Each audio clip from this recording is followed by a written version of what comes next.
चलिए तो शुरुआत करते हैं आज की क्लास से। यहीं से बेरोजगारी भत्ता आप देख लिए। यदि जॉब कार्ड धारक के साथ आने वाले किसी बच्चे को दुर्घटना के कारण कोई व्यक्तिगत चोट लगती है तो वह व्यक्ति मुफ्त चिकित्सा उपचार का हकदार होगा और दुर्घटना के कारण बच्चे की मृत्यु या अपंगता मामले में राज्य सरकार सारा खर्चा वहन करेगी और उसके द्वारा जो भी निर्धारित राशि अनुग्रह राशि होगा वो उसके परिवार वालों को क्या करेगा, भुगतान करेगा। मतलब कि जैसे कि देखो, अगर कोई गर्भवती महिला है, गर्भवती महिला बोलता हूं, अगर कोई महिला है उसके छोटे से बच्चे हैं, अब वो बच्चा भी गया है, साथ में जाते हैं ना, है ना, छोटे छोटे बच्चे रहते हैं तो कई लोग ले जाते हैं, वहीं पे खेलेगा वहीं पे खाएगा करके। तो फिर अगर वो बच्चे को चोट लग जाती है तो राज्य सरकार उनको अनुग्रह राशि प्रदान करेगी। चोट अगर लगता है तो बच्चे का इलाज कराएगी, खर्चा पानी, है ना, जो भी अस्पताल का रहेगा वो सब राज्य सरकार वहन करेगी।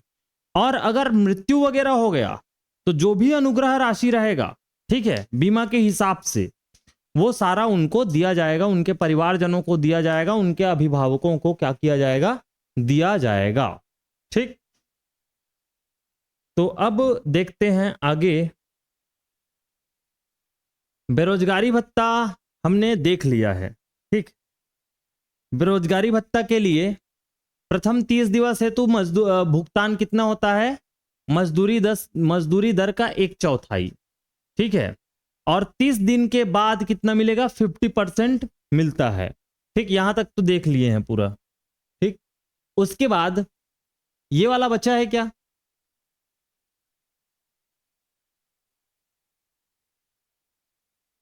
अच्छा, देयता का समाप्त होना, ये राज्य सरकार वाला ये भी हो गया था।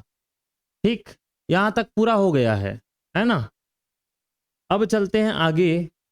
विलंबित मजदूरी भुगतान के लिए मुआवजा, ये भी अच्छा नहीं हुआ है क्या, हो गया है। अच्छा, तो बचा क्या है, मस्टर रोल। चलिए मस्टर रोल में चलते हैं, ध्यान से समझना। ई मस्टर रोल, ई मस्टर रोल क्या है, तो ई मस्टर रोल का मतलब है आपका एक मान के चलो स्कूल में जाते थे तो एक रजिस्टर होता था। क्या होता था, एक रजिस्टर होता था। अब उस रजिस्टर में आपका अटेंडेंस होता था।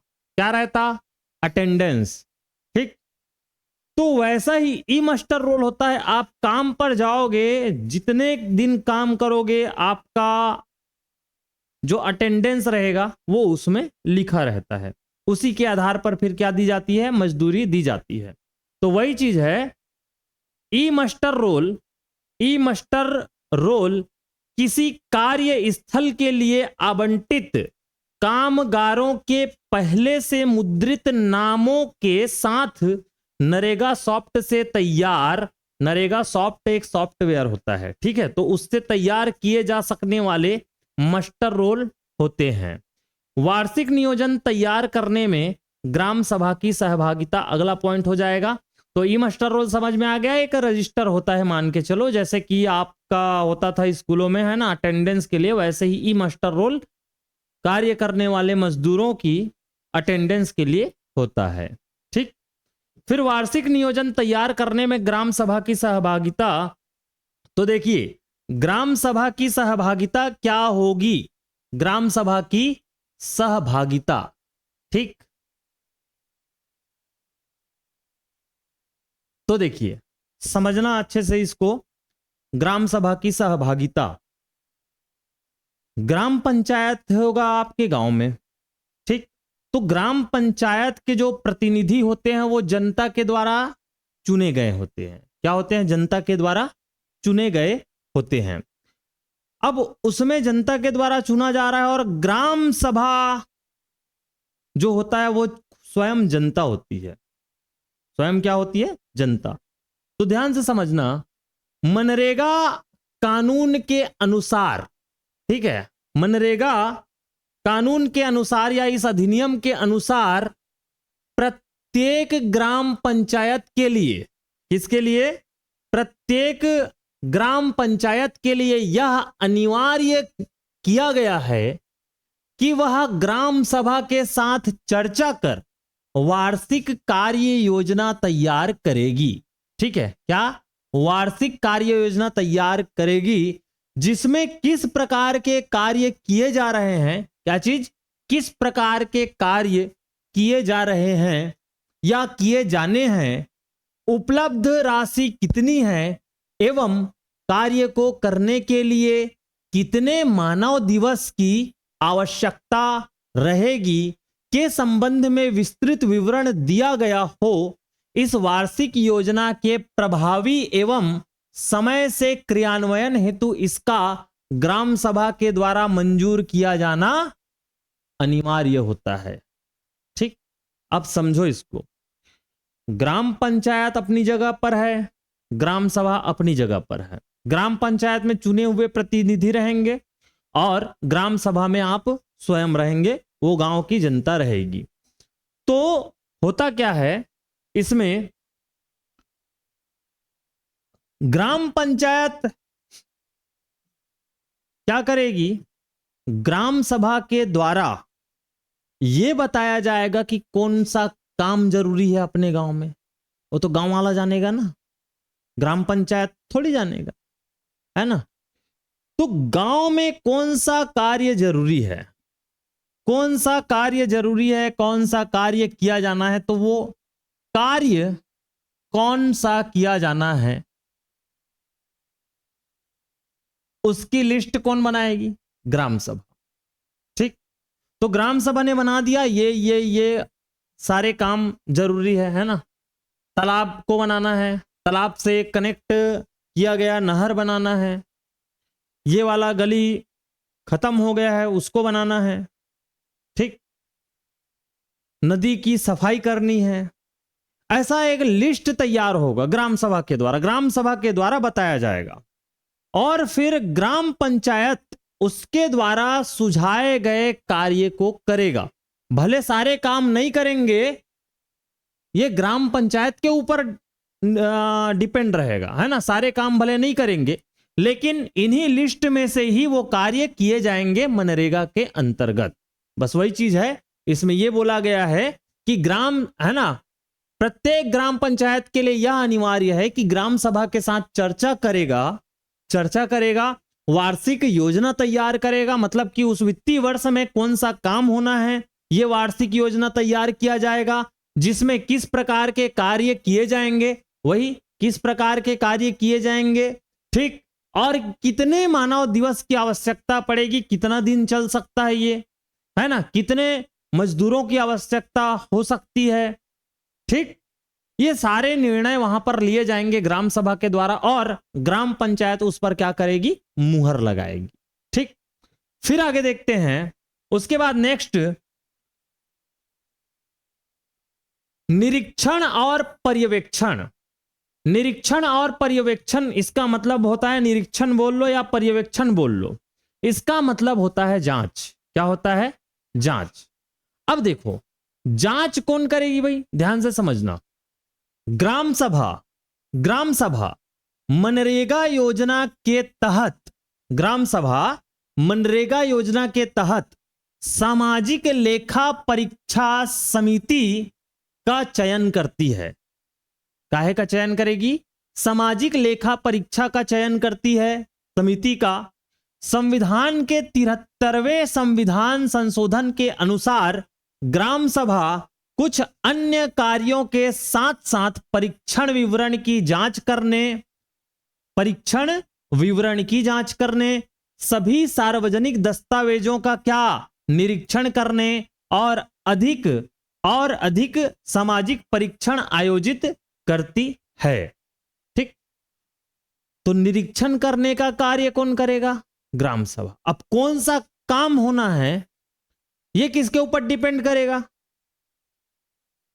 अगर ग्राम सभा और ग्राम पंचायत दोनों हो, ठीक, तो ग्राम पंचायत को मारना, क्योंकि ग्राम सभा तो सिर्फ क्या करेगी, सिफारिश करेगी, सुझाव देगी, है ना। कौन सा काम कराना है ये उसके ऊपर नहीं है, ग्राम सभा के ऊपर।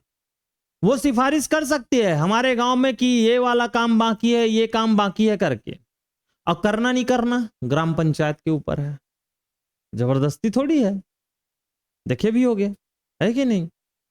तो वो आंसर लेना है उस, अगर दोनों हो ग्राम पंचायत और ग्राम सभा, तो सबसे पहले प्राथमिकता आप ग्राम पंचायत को देना, ठीक, कार्यों के लिए, है ना। और निरीक्षण की अगर बात कही जाए तो निरीक्षण पंचायत खुद करेगा क्या?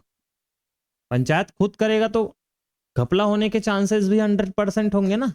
तो निरीक्षण आप अपने गांव में पहले भी देख चुके होंगे, पहले चलता था जब ई मास्टर रोल नहीं आया था, रजिस्टर में भरा जाता था, ठीक, जॉब कार्ड शुरू नहीं हुआ था, तो पहले चलता था ये घपला घोटाला। लेकिन उस घपला होने के बाद भी ग्राम सभा जब इकट्ठा होती, ग्राम सभा की बैठक होती, तो जानते तो हो गांव वाले, है ना, अगर मान के चलो कोई आदमी नहीं गया काम में और उसका क्या मजदूरी भर दिया गया, तो पेट में बात पचती नहीं है, वो अपने बेस्ट फ्रेंड को बताएगा, है कि नहीं। और हर एक बेस्ट फ्रेंड का एक बेस्ट फ्रेंड जरूर होता है, ठीक ना। जैसे कि इसका बेस्ट फ्रेंड ये हो बन गई, मान के चलो, फिर इसका भी कोई ना कोई बेस्ट फ्रेंड रहेगा, ऐसे ऐसे करके पूरा गांव भर वो बात फैल जाएगी, ठीक है, शाम तक। तो फिर ग्राम सभा आयोजित होगी, ऐसे ऐसे सुन रहे हैं जी, है ना, फलाना राम काम में नहीं गया, उसकी मजदूरी भर दिया गया।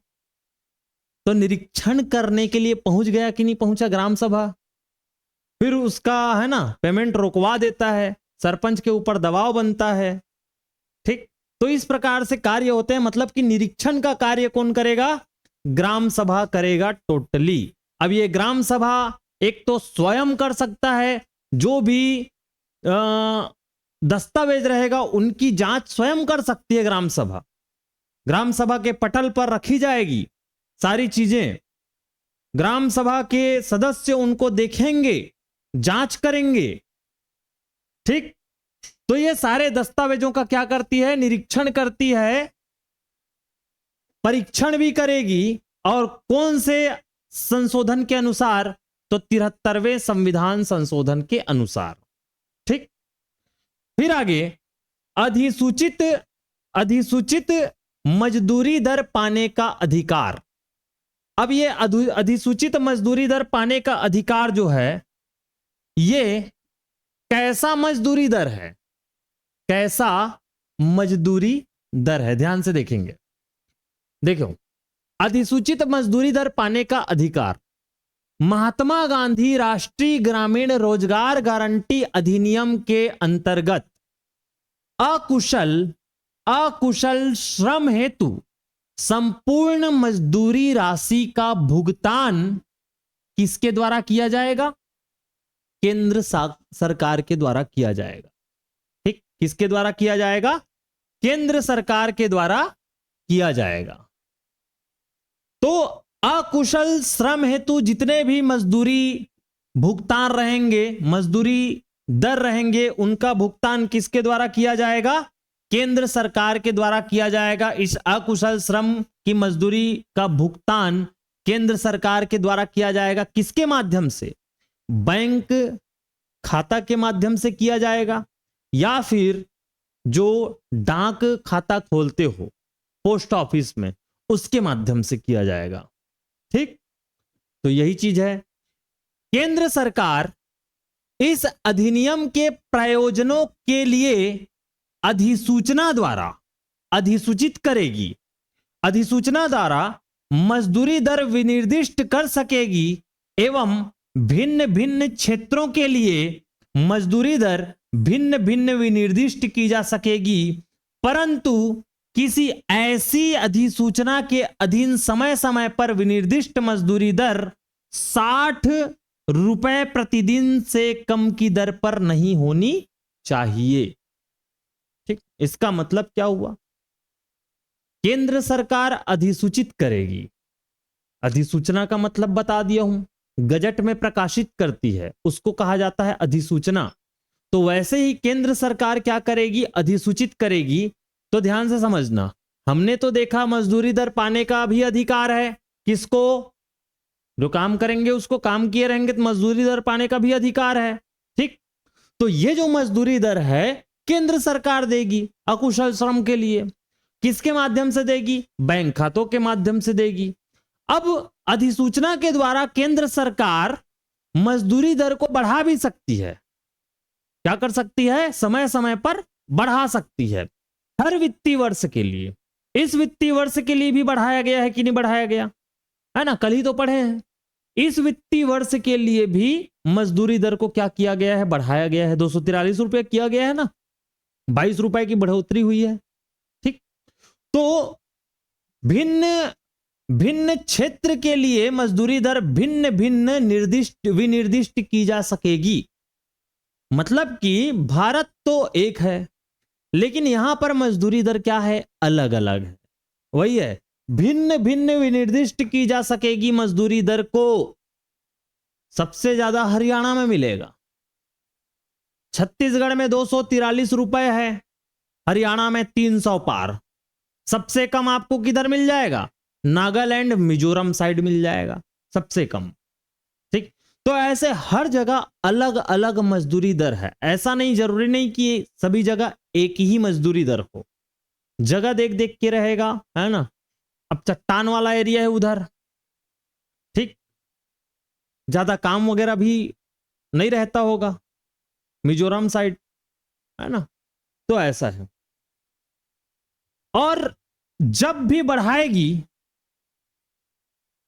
या जब भी घटाएगी, अब घटा तो नहीं सकता, है ना, लेकिन एक मोटी मोटा बात, ठीक, कभी भी अधिसूचना के द्वारा मजदूरी दर को इधर उधर करती है अगर केंद्र सरकार, तो गिरे से गिरे हालत में 60 रुपया प्रतिदिन से कम का नहीं रहेगा। मतलब अगर कम भी कर दिया तो भी 60 रुपए प्रति दिवस आपको मजदूरी दर मिलेगा। इसके कहने का मतलब यही है। कितना रुपया? मजदूरी दर 60 रुपया प्रति दिवस कम से कम मिलेगा ही। ठीक, समझ में आई बात? नेक्स्ट चलते हैं। देखिए अगला पॉइंट क्या कहता है। अगला पॉइंट, महात्मा गांधी नरेगा के अंतर्गत दैनिक मजदूरी दर का वितरण किसके आधार पर किया जाएगा? साप्ताहिक आधार पर। ठीक, या किसी भी दशा में कार्य किए जाने की तारीख से 15 दिन के भीतर किया जाएगा। तो जो भी आप काम करते हो, मजदूरी करते हो, है ना, कल भी मैंने बताया था, काम करते हो, एक सप्ताह में आपका मिल जाता है मजदूरी दर। ठीक, हफ्ते भर की कमाई मिल जाती है, सप्ताह भर के अंदर आपका पेमेंट हो जाता है। अगर थोड़ा सा लेट हुआ, अब सरकारी चीज है, कभी कभी केंद्र सरकार से भी लेट हो जाती है किसी कारणवश, तो ऐसी दशा में 15 दिन से ऊपर नहीं होगा, 15 दिन के अंदर आपको मजदूरी दर मिल जाएगा। एक तो एक सप्ताह के भीतर मिल जाएगा, साप्ताहिक रूप में हर हफ्ते देगा, हफ्ता दर हफ्ता आप काम करते जाओ, आपको हफ्ता दर हफ्ता पैसा मिलते जाएगा। यह है रोजगार गारंटी का फंडा। ठीक, और अगर नहीं मिल पाया हफ्ते में, किसी कारणवश लेट हो गया, तो 15 दिन के भीतर आपकी मजदूरी दर को दिया जाना जरूरी है। और अगर नहीं दिया गया तो विलंब मुआवजा मिलेगा। कितना? 0.05%। ठीक, विलंब मुआवजा। फिर आगे, केंद्र सरकार प्रत्येक वित्तीय वर्ष के लिए मजदूरी दर अधिसूचित करेगी। प्रत्येक वित्तीय वर्ष के लिए करती है कि नहीं करती मजदूरी दर अधिसूचित, है ना? देखो कहां से चले आ रहा है। ठीक, आप कौन से रेट को जानते हो? कितना दर तक पता है आपको? सबसे कम वही 150 रुपया, ज्यादा ज्यादा 120 रुपया पहले था, है ना? धीरे धीरे हर साल बढ़ते बढ़ते यहां तक पहुंचा है 243, अगले साल फिर बढ़ जाएगा, है ना? तो 300 होने में कम से कम 2 वित्तीय वर्ष तो लगेगा ही। ठीक, 22 रुपया 20 रुपया 22 रुपया बढ़ाते जाएगा इसी, उतने में कम से कम 2-3 वित्तीय वर्ष लग ही जाएगा। तो प्रत्येक वित्तीय वर्ष को क्या करती है, बढ़ाती है। कौन बढ़ाएगा, केंद्र सरकार। राज्य को अगर अधिक मजदूरी दर देना है, अब केंद्र ने 22 रुपया बढ़ा दिया इस बार, अब राज्य वाला बोल रहे हैं कि नहीं हम और बढ़ाएंगे, कम लग रहा है थोड़ा से, तो वो जो बढ़ाएगा ना और एक्स्ट्रा, उसका वहन राज्य सरकार खुद करेगी। ठीक, अब केंद्र ने किया 243, राज्य वाले इधर चिल्ला रहे हैं नहीं मैं तो 250 दूंगा, तो उसकी भरपाई कौन करेगा, राज्य सरकार के द्वारा किया जाएगा। ठीक, तो वही है, राज्य अधिक मजदूरी दर अधिसूचित कर सकते हैं, उसके लिए कोई पाबंदी नहीं है। ठीक, और राशि के अंतर का भुगतान अपने पास उपलब्ध निधियों से कर सकते हैं। ठीक, मजदूरी संबंधी किसी भी प्रकार का भुगतान तब तक नगद नहीं किया जाएगा, क्या, तब तक नगद नहीं किया जाएगा जब तक भारत सरकार द्वारा विशेष रूप से इसकी अनुमति ना दे दी गई हो। अच्छा पॉइंट है, समझना। भारत सरकार अनुमति देगा तब आपको नगद पेमेंट मिलेगा, नहीं तो आपके खाते में ही जाएगा। किस में जाएगा, खाते में जाएगा डायरेक्ट। नगद पेमेंट की विशेष अनुमति आईएपी जिला में मिलती है, मैंने बताया, जहां पे बैंक सुविधा की व्यवस्था नहीं है वहां पर, तो इसके लिए भी क्या चाहिए, परमिशन चाहिए। ठीक, तो हमारे एरिया में वैसा परमिशन नहीं है, तो भारत सरकार द्वारा राज्य के आईएपी जिला इंटीग्रेटेड एक्शन प्लान बोला जाता है, बीजापुर, नारायणपुर, सुकमा एवं दंतेवाड़ा की ग्राम पंचायत जिसमें बैंक, पोस्ट ऑफिस के माध्यम से मजदूरी भुगतान सुविधाजनक नहीं है, उन ग्राम पंचायत में नगद मजदूरी भुगतान करने की अनुमति प्रदान की गई है। ठीक, क्या किया गया है, अनुमति प्रदान। अब वो आईएपी जिला कौन कौन सा, दंतेवाड़ा, सुकमा, बीजापुर और नारायणपुर, ये 4 आईएपी जिलों को याद रखना है, ये पूछा जा सकता है। ठीक, तो यहां से एक तो क्वेश्चन क्या क्या बन सकता है, नरेगा के अंतर्गत मजदूरी दर का भुगतान होता है साप्ताहिक आधार पर, 10 दिनों में, 15 दिनों में, या मासिक आधार पर, या छमाही आधार पर, कुछ भी हो सकता है। तो साप्ताहिक और 15 दिन को याद रखना है, अगर साप्ताहिक ना हुआ तो 15 दिन में होगा, साप्ताहिक ना हुआ तो 15 दिन में होगा। उसके बाद दूसरा क्वेश्चन ये बन सकता है कि मजदूरी दर को समय समय पर अधिसूचित करती है केंद्र सरकार, अधिसूचित करती है कि नहीं करती, तो क्या 5 साल के लिए अधिसूचित करती है, नहीं, केंद्र सरकार प्रत्येक वित्तीय वर्ष के लिए मजदूरी दर क्या करेगी, अधिसूचित करेगी, कम तो नहीं करेगा, हर साल बढ़ाया जाएगा। ठीक, प्रत्येक वर्ष क्या किया जाएगा, इसको बढ़ाया जाएगा। फिर अगला क्वेश्चन ये बन सकता है इससे रिलेटेड, आईएपी जिलों में मजदूरी दर के नगद भुगतान करने के लिए निम्नलिखित में से किसकी परमिशन चाहिए, किसकी अनुमति चाहिए, राज्य सरकार, केंद्र सरकार, सुप्रीम कोर्ट के न्यायाधीश, या कुछ और, राष्ट्रपति। ठीक, तो यहां पर अगर थोड़ा सा भी चूक हुआ तो आदमी राष्ट्रपति को भी मार सकता है और राज्य सरकार को भी मार सकता है। समझ में आई बात? तो केंद्र सरकार की अनुमति चाहिए।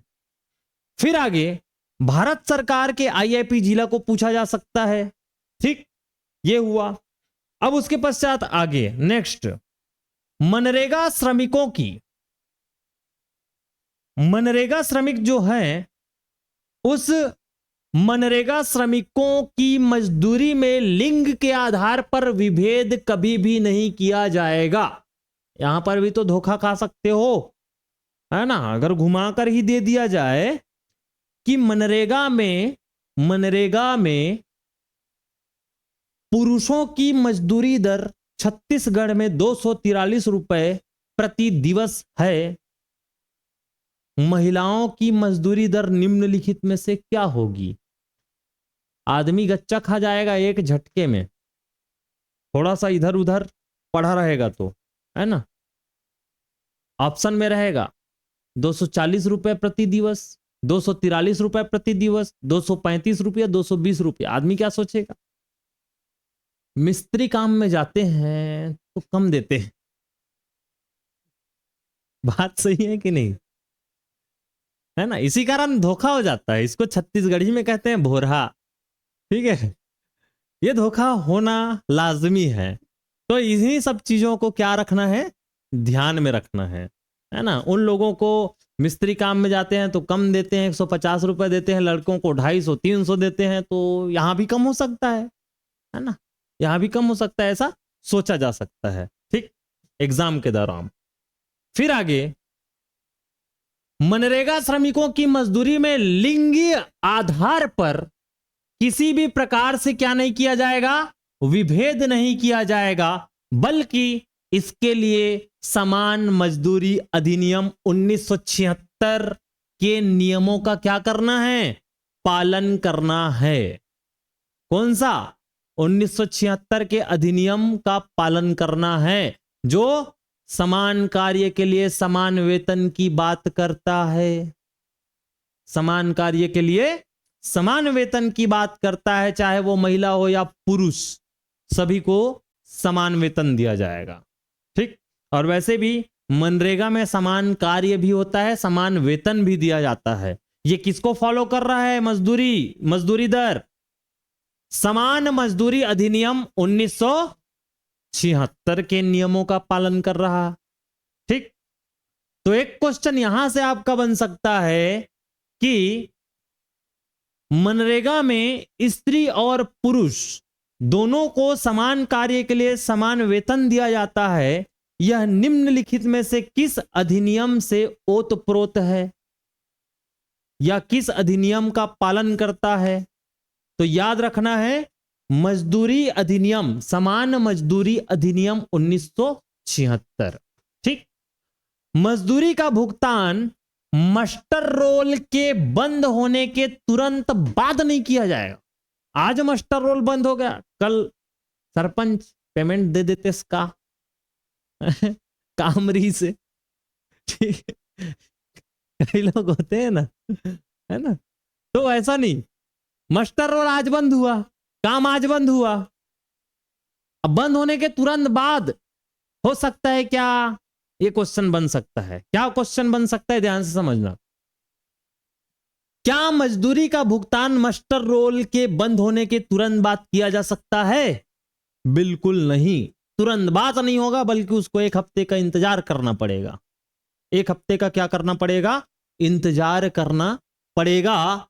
मस्टर रोल की समुचित जांच की जाएगी, स्थल पर काम के भौतिक माप की जाएगी, और उसके बाद उसका क्या किया जाएगा, मूल्यांकन किया जाएगा, तब पेमेंट दिया जाएगा।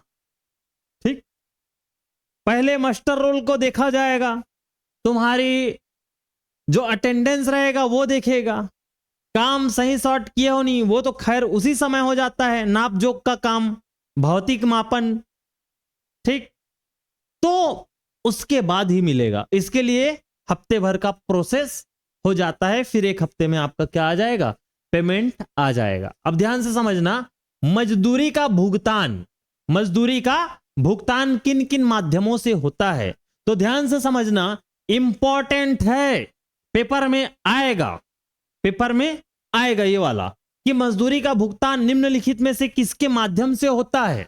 ठीक, तो मजदूरी का भुगतान NEFMS, इसका मतलब national electronic fund management system, national electronic fund management system. एक तो इसके दो क्वेश्चन बनेंगे, मजदूरी का भुगतान निम्नलिखित में से किस माध्यम से किया जा सकता है, और दूसरा क्वेश्चन यह बनेगा NEFMS का पूरा नाम क्या होगा। ठीक, यह क्वेश्चन बनेगा। तो मजदूर जो रहते हैं उसको डायरेक्ट उसके बैंक खाते में आधार लिंक होता है, उसके माध्यम से डाल दिया जाता है। ठीक, किसके माध्यम से? इसके जरिए मजदूरों को मजदूरी का भुगतान दिया जाएगा। और EFMS electronic fund management system, इसके द्वारा राज्य सरकार को भुगतान किया जाता है। किसका भुगतान? सामग्री और प्रशासनिक भुगतान किया जाता है। सामान वगैरह के लिए जो भी लगता है ना पैसा, उसका भुगतान केंद्र सरकार राज्य सरकार को देती है। कौन से फंड के माध्यम से? EFMS electronic fund management system. और जो आपके खाते में डायरेक्ट आता है वो किसके माध्यम से? NEFMS के माध्यम से आता है। NEFMS के माध्यम से आता है। ठीक, अब ये तो दोनों हुआ।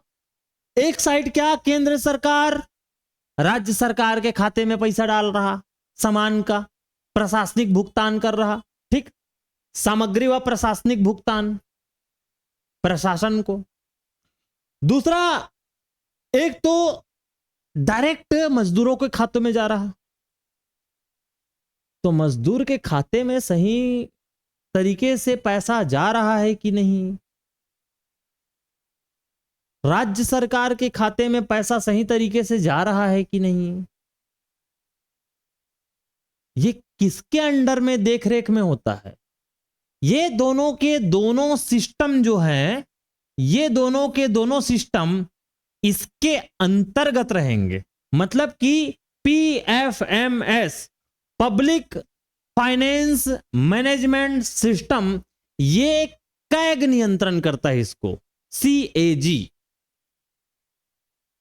ठीक, CAG संविधान में नहीं पढ़े हो? CAG नियंत्रक और महालेखा परीक्षक जो होता है ना, वो देखता है कि उन दोनों को, है ना, ये इसके नियंत्रण में रहेगा और इसके माध्यम से ये दोनों को देखेगा कि वाकई में सही जगह पैसा जा रहा है कि नहीं, कि कहीं और विदेश तो नहीं भेज रहा, नीरव मोदी के पास है, मेहुल चौकसी के पास है कि नहीं, कहीं भी जा सकता है, पैसा है। ठीक है, एक हाथ से दूसरे हाथ में जाते समय थोड़ी लगेगा। ठीक, तो ये क्लियर हो गया। PFMS public finance management system, PFMS। EFMS electronic fund management system और NEFMS national electronic fund management system. ठीक, तो क्लियर हुआ यहां तक। अब बढ़ते हैं आगे। उसके बाद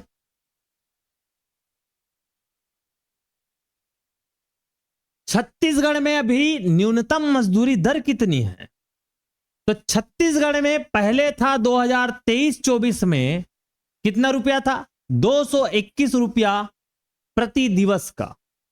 और अभी वर्तमान में कितना है? 2024-25 वित्तीय वर्ष 2024-25 में 243 रुपए प्रति दिवस है। कितने की बढ़ोतरी हुई है? पूछ देगा। वित्त वर्ष 2024-25 के लिए मजदूरी दर में 22 रुपए की बढ़ोतरी की गई है। मोस्ट इंपॉर्टेंट है ये वाला। PSC भी पूछता है, व्यापम भी पूछता है ऐसे प्रश्न, कितने की बढ़ोतरी हुई है। ठीक, अभी फिर आएगा क्वेश्चन, खरीफ फसलों में, है ना, रबी फसलों में कितने की बढ़ोतरी केंद्र सरकार ने की है उनके समर्थन मूल्य में। क्वेश्चन बनता है कि नहीं बनता? वैसा ही ये भी है। समझ आई बात? कि वित्त वर्ष 2024-25 के लिए मनरेगा के मजदूरी दर में कितने रुपए की वृद्धि की गई है? तो 22 रुपए की, 22 रुपए की। ठीक, याद रहेगा। फिर आगे, अब मजदूरों के लिए भी सामाजिक सुरक्षा होनी चाहिए कि नहीं होनी चाहिए? भाई मजदूर है, काम करते करते कुछ घायल हो गया, कुछ और हो गया, लग गया, चोट लग गई, विकलांग हो जाते हैं कई लोग, है ना, किसी की मृत्यु हो जाती है, ऐसे कई प्रकार के क्या होते हैं, घटना हो जाते हैं। तो उनके लिए सामाजिक सुरक्षा के लिए क्या क्या सुविधा है तो ध्यान से देखना, उनके सामाजिक सुरक्षा के लिए कुछ सुविधा है, जैसे कि मनरेगा मजदूरों को उपलब्ध कराई गई दो प्रकार की बीमा योजनाएं सामाजिक सुरक्षा का कार्य करती है। काहे का कार्य करती है? सामाजिक सुरक्षा का कार्य करती है उनके मजदूरों के। अब वो कौन कौन सा बीमा है? तो सबसे पहला आपका जनश्री बीमा योजना। ये जो जनश्री बीमा योजना है वो ग्रामीण क्षेत्र के, शब्दों पर गौर करना, ग्रामीण क्षेत्र के निवासियों को जीवन सुरक्षा तथा विकलांगता में लाभ प्रदान करती है। अगर घायल हो गए काम करते करते तो आपके जीवन की सुरक्षा में उस टाइम लाभ प्रदान करेगा। विकलांग हो गए तो लाभ देगा। कौन सा योजना? जनश्री बीमा योजना। नाम सुने हो? नहीं सुने हो? अभी भी नहीं सुने? मैंने बोला तो वही तो पूछ रहा था ठीक है, जनश्री बीमा योजना। ठीक। दूसरा, राष्ट्रीय स्वास्थ्य बीमा योजना। इसका विस्तार सभी मनरेगा मजदूरों तक किया गया है। किसका विस्तार? अरे बोलो ना रे। राष्ट्रीय स्वास्थ्य बीमा योजना का विस्तार सभी मनरेगा मजदूरों तक किया गया है। ठीक। इसके लिए शर्त यह है कि उन्हें विगत वर्ष 15 दिन कार्य किया गया हो। मतलब कि मजदूर अगर इसका लाभ उठाना है, कोई भी मजदूर है राष्ट्रीय स्वास्थ्य बीमा योजना का लाभ, तो विगत वर्ष, उसी वर्ष या उसके पहले वर्ष, है ना, अब बीते हुए समय में 15 दिन काम कर लिया गया हो। ठीक। 15 दिन क्या किया गया हो? काम कर लिया है उसने, तो इस योजना का लाभ क्या मिल सकता है। अब 15 दिन तो लगभग हर कोई कर लेता है। तो यही तो कारण है एक ठो, आप लोग देखना श्रमिक कार्ड जब बनवाओगे ना, ठीक है, अब इसके अलावा और भी बहुत सारे फायदे मिलते हैं बीमा योजना के। जैसे श्रमिक कार्ड भी बनवाओगे तो अगर उस श्रमिक कार्ड बने हुए व्यक्ति की अगर मृत्यु हो जाती है तो भी 1 लाख रुपए प्रदान किया जाता है। समझ में आई बात? लाख रुपए मिलता है। तो श्रमिक कार्ड बनवा लेना सभी लोग, है ना, अपने घरों में कह लेना श्रमिक कार्ड बिल्कुल होना चाहिए। श्रम कार्ड और श्रमिक कार्ड में अंतर होता है, किसी दिन बताएंगे फुर्सत से। उसमें ज्यादा बेटर होता है श्रमिक कार्ड। ठीक। तो श्रमिक कार्ड हर किसी का वैसे नहीं बनता, अधिकतर बनता है श्रम कार्ड। ठीक। वैसे ही ये राष्ट्रीय स्वास्थ्य बीमा योजना है। और आपके घर में जो आपके पास जो स्वास्थ्य बीमा योजना है वो कौन सा है?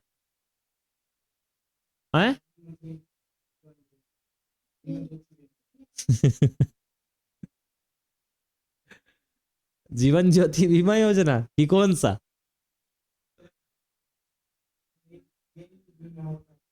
पहले आया था आयुष्मान कार्ड के नाम से, 5 लाख तक का उसमें आपका इलाज होगा, ऐसे वाला, है ना। अब भी वही है, नामकरण हो जाता है। ठीक। नहीं, मृत्यु के बाद अलग अलग चीजों में मिलता है ना। बैंकों में भी 10 रुपया 12 रुपया सालाना देकर किया जाता है, उसमें भी 1-1 लाख रुपया मिलता है। ठीक। तो ऐसे कई प्रकार के होते हैं। तो 2 बीमा योजना अभी याद रखना फिलहाल के लिए। एक जनश्री बीमा योजना जो घायल वगैरह हो गया या विकलांगता हो गया तब वहां पर लाभ प्रदान करेगा। यही सब के कारण तो मैंने उस दिन पढ़ाया भी हूं, अस्पताल में भी है तो भी उसकी मजदूरी मिलते रहेगी। अगर पूरा नहीं देगा मजदूरी तो आधी तो देगी। यही सब के कारण, बीमा के कारण। समझ आ गया? अस्पताल में उसका खर्चा भी होगा। ठीक। उसको भी कौन वहन करेगी? राज्य सरकार, है ना। ठीक। फिर आगे लोकपाल के बारे में चर्चा करते हैं। अब ये लोकपाल क्या चीज है, ध्यान से समझना। लोकपाल महात्मा गांधी नरेगा की धारा 27 के अनुसार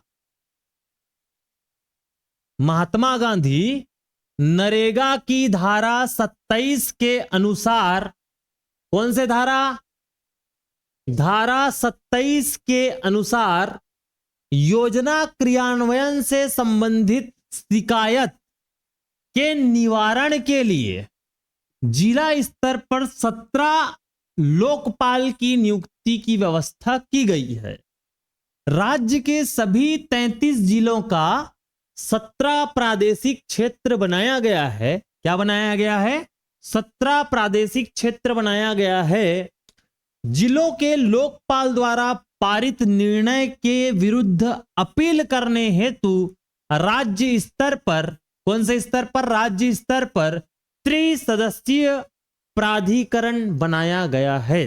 3 सदस्यों का क्या बनाया गया है? प्राधिकरण बनाया गया है। अब मान के चलो, देखो शिकायत करना है तो शिकायत किसके माध्यम से करोगे? लोकपाल के माध्यम से शिकायत करो। समझ में आई बात? किसके माध्यम से शिकायत करोगे? लोकपाल के माध्यम से। अब ये जो लोकपाल होता है ये शिकायत सुनेगा आपका, चाहे ऑनलाइन सुने चाहे ऑफलाइन सुने, शिकायत होता है। ठीक, चाहे एप्लीकेशन के थ्रू सुने, कई तरह से शिकायत की जाती है। एप्लीकेशन के माध्यम से की जाती है कि फलाना जगह काम ढंग से नहीं हो रहा है ना, खुदाई 5 इंच करने को बोले हैं, 1 इंच करके फरार बैठ जा रहे हैं, सूझ जा रहे हैं? ऐसे कई प्रकार का होता है ना। 5 फीट लंबाई में गड्ढा खोदने के लिए बोले थे, वो भी नहीं हुआ। तो ऐसे कई प्रकार के क्या हो जाते हैं? शिकायत हो जाते हैं। ठीक है, कई प्रकार से क्या हो जाता है? शिकायत हो जाता है। अब उन शिकायत का निवारण कौन करेगा? लोकपाल करेगा। अब ध्यान से समझो, लोकपाल पूरे छत्तीसगढ़ के लिए टोटल 17 प्रादेशिक क्षेत्र बनाया गया है। कितने? टोटल सभी जिलों के लिए 17 प्रादेशिक क्षेत्र बनाया गया है। अब ये 17 प्रादेशिक क्षेत्र में कितने लोकपाल बैठेंगे? 17। ठीक, 17 लोकपाल बैठेंगे। 17 लोकपाल की नियुक्ति की गई है 17 प्रादेशिक क्षेत्रों में। तो आप बोलोगे 17 जो लोकपाल है सभी जिलों को कैसे देख लेगा? तो आपके क्षेत्र में पटवारी कैसे देखता है? देखता है ना। आज तुम्हारे गांव में है, कल किसी और गांव में रहेगा वही पटवारी। हल्का नंबर में बटा रहता है ना कई ठो गांव, कई गांव एक हल्का नंबर के अंतर्गत आता है, 4 गांव 5 गांव।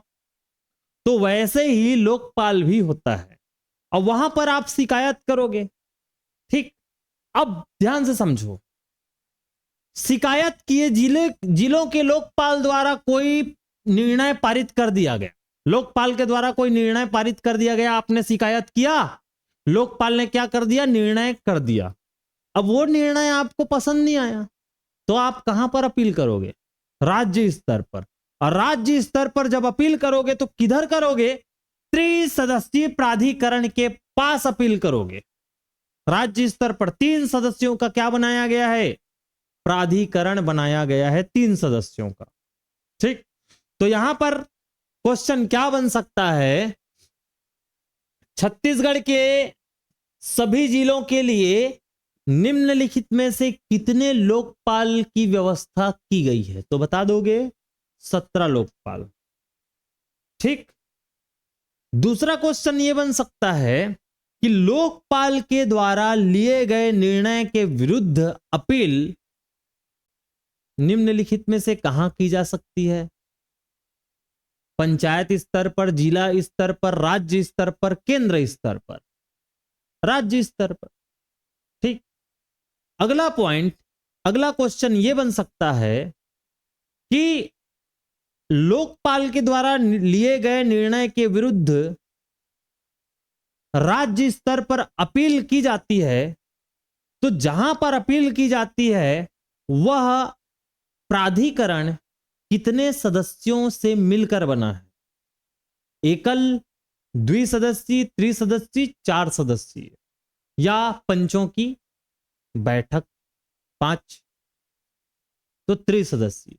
तो 3 क्वेश्चन यहां से बन सकता है, तो ध्यान रखना है इसको, है ना। और लोकपाल से प्रश्न आते ही हैं। ठीक, चलिए अब देखते हैं अगला, नरेगा सॉफ्ट। नरेगा सॉफ्ट, तो नेक्स्ट पेज में चलते हैं नरेगा सॉफ्ट में। ध्यान देना, नरेगा सॉफ्ट देखो, नरेगा सॉफ्ट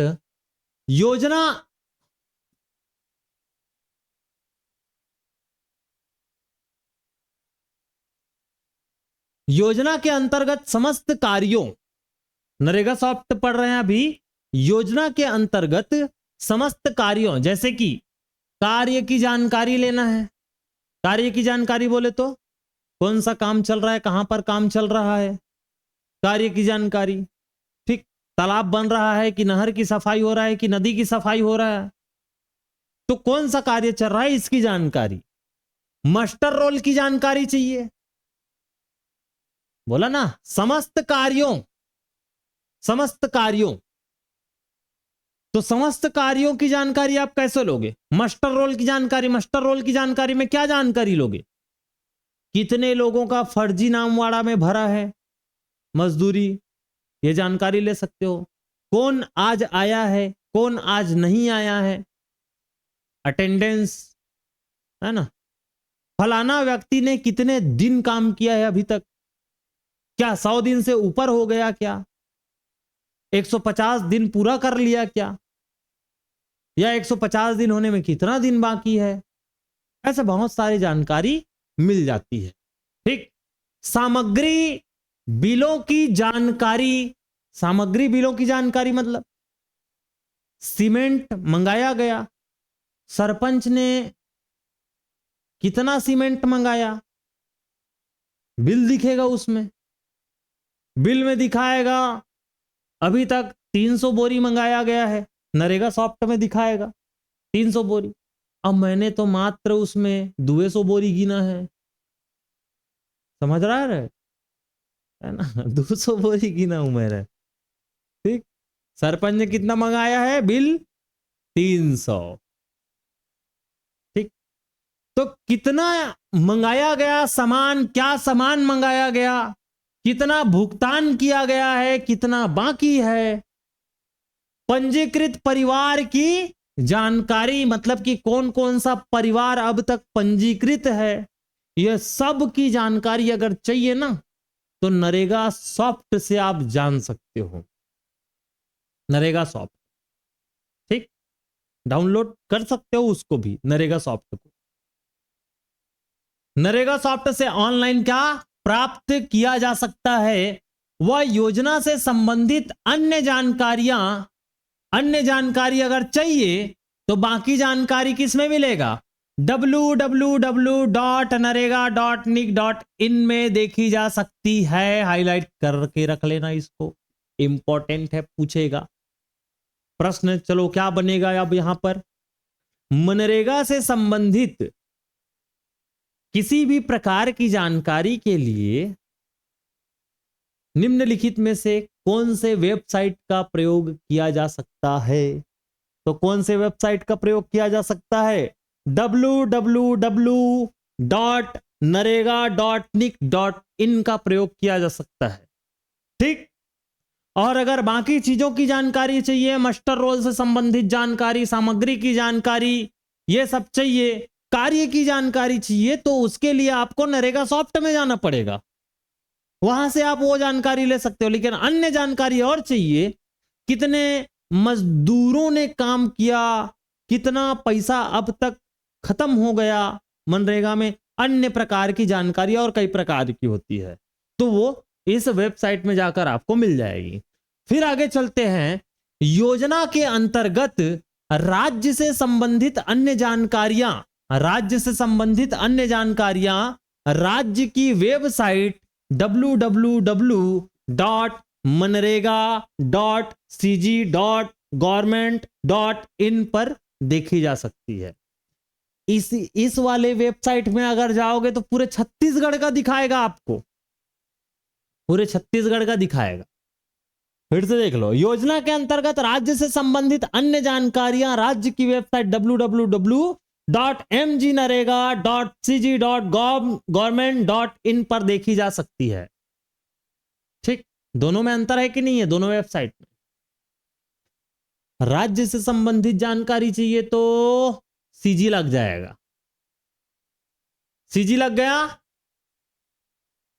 अब मनरेगा, आपके क्षेत्र में जो काम चल रहा है उसकी जानकारी चाहिए तो ये वाला वेबसाइट।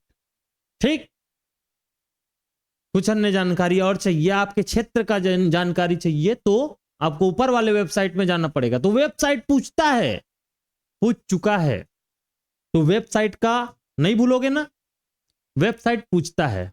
ठीक, भूलना नहीं है इसको। फिर आगे चलते हैं, जियो मनरेगा। कौन सा मनरेगा?